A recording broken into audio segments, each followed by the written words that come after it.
Is the Bible inerrant? It's one thing to be a Bible-believing Christian, but it's another thing to be a Bible-worshipping Christian.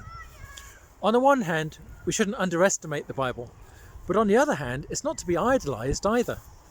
The Bible is not a fourth member of the Godhead, and whilst affirming its trustworthiness, great care needs to be taken not to turn it into something which it is not.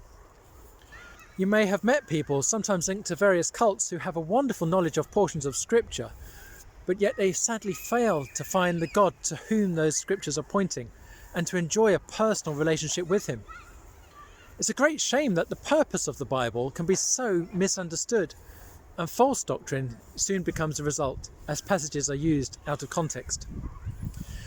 Some may claim that the Bible today is inerrant, without error, and yet I remember reading through my New Revised Standard Version, which many still consider to be the most accurate, and discovering a simple spelling mistake in the book of Nehemiah, chapter 1 verse 3, published by Collins 1989, if you're keen to look it up. Can I confidently say that no translation made since the very first manuscripts is free of such an error, despite its translation into many languages, each with different idioms and styles?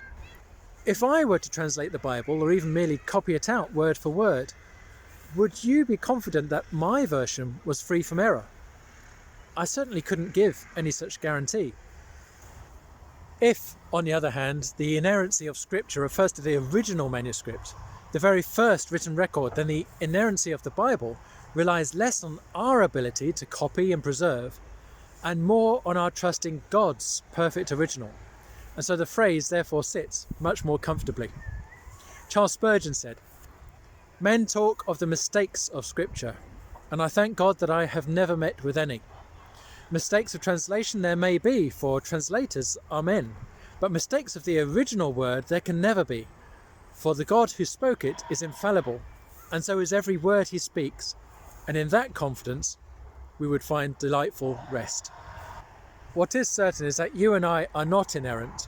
We do make mistakes, and God knows how we need a reliable authority that can consistently remind us of His character and His will. The Bible is that authority.